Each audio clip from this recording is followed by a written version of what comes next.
So briefly, We tend to look at our health through this evolutionary lens. yes, So we could talk about the evolutionary mismatch. Do you want to go with that concept? yeah, okay. So an analogy for me that really helped me put this into perspective was that we tend to look at everything in modern day life as what's normal, but what are we comparing normal with? And we're typically comparing it with what has happened in the last few decades. So norms for blood pressure, for body weight, for height, for physical capacities, all sorts. And that seems perfectly natural for us to do.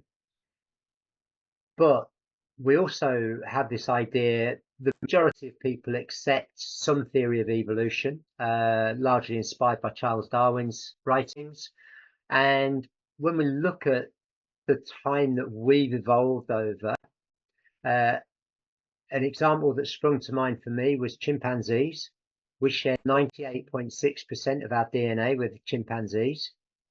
Yet in the family tree of humans going back to mammals, going all the way back to the single cell amoeba, it's estimated that we split from chimpanzees 6 to 8 million years ago. You can go back even further, 500 million years ago, and where we in theory split from the lobster. And anyone who's read Jordan Peterson's 12 Rules for Life will know the lobster well, and know that our nervous system is actually very, very similar and plays some similar roles to that of a lobster. And that's 500 million years ago.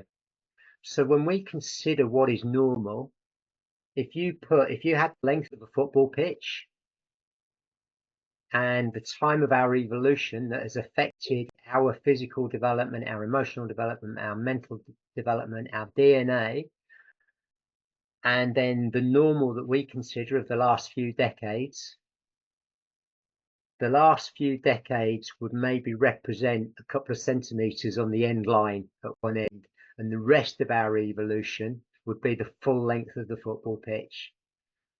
And that in theory is what we should be looking at for a lot of our normal, or how we've been affected. And so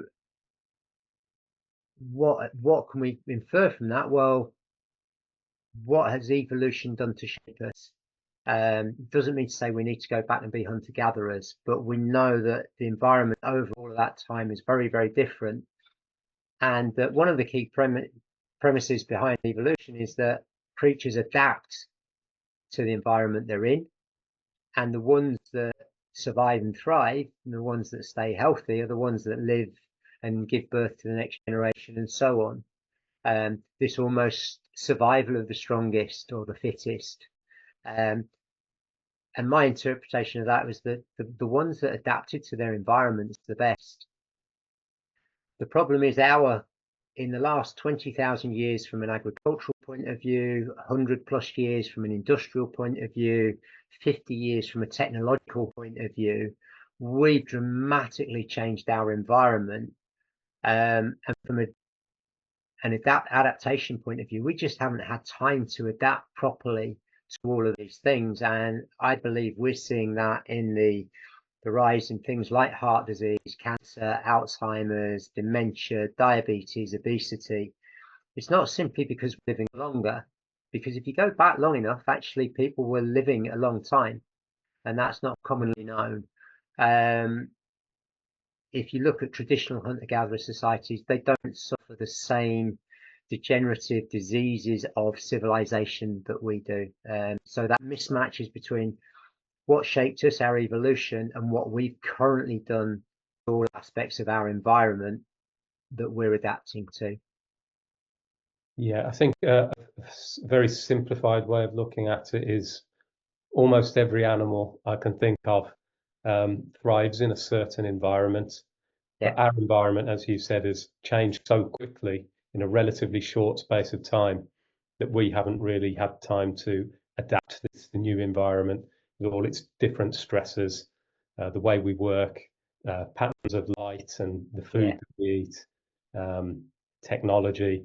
all of these things. So on the positive side, there probably are some quite easily definable things which we can work with to adapt our modern environment to make it a bit more in tune with what's going to support us. And also to understand potentially why we're having certain difficulties. Um, just two quick examples that may maybe not be the ones that jump to people's mind. Everyone thinks about food and movement, but two that have been key for me is understanding the differences in our daylight and that nighttime environment. That we were creatures that predominantly were outside for 95% of daylight hours, and we went to bed a lot earlier. And then another one that plays an important role for me is social connection, and also the numbers of people in in hunter-gatherer times. We might have seen 50 to 150 people in our lifetime, and now it's common to be thrust in the middle of that many people in a daytime. I worked in an office with 200 people, and there are evolutionary pressures for why that might be dangerous, but in the modern world is less dangerous. But subconsciously, our nervous system, our genes don't understand that. So yeah, lots and lots of factors to explore. Yeah, I think there's also the movement lifestyle that we have now, which Mm, is one that I think a lot of people will understand. We spend a great deal of time sitting at desks, sitting in very limited positions. Um, even something as straightforward as walking is often something that we don't do nearly as much as we would have in the past. So we actually extend this idea of natural movement out into our more athletic endeavors as well. I think that it's very likely that people living a more, let's say, less advanced way of life, so a way of life that's a little bit more like our ancestors have, had a much more physically demanding day. So whether they were doing the physical exertion that was required of hunting, gathering, building shelter, occasionally running away from something, maybe sometimes running after something. Um, when they weren't moving, they would have been resting in different ways, probably sleeping on hard surfaces, yeah, sitting on the ground. Um, and all of these things have a big part to play. The rest side of your lifestyle and the lower intensity movement side of your lifestyle really affects how you're going to move when you try and do something more athletic. So in the modern world, we tend to spend a lot of time sitting down and then just try and cram all of our movements into a 45-minute or hour-long yeah. session in the gym. So we're just operating at these two extremes. And yeah, I think this is what leads to breakdown eventually.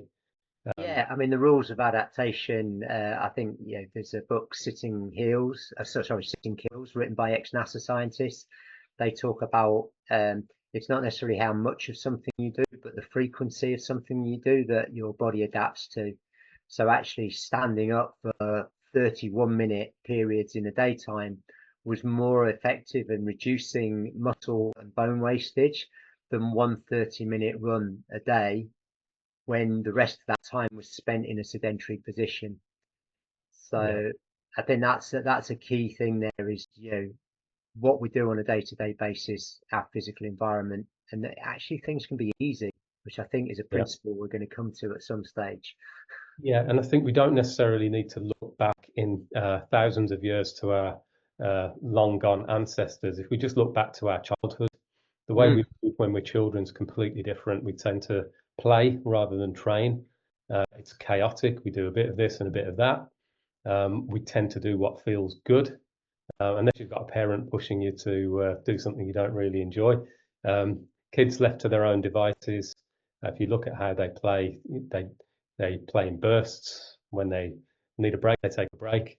But somehow, when we're adults, we fall into this idea of these very limited confines of linear movements, doing things for set amounts of time, regardless of whether you're enjoying it, repeating the same movements over and over again. yeah, And we assume that when we're older, our bodies aren't working as well.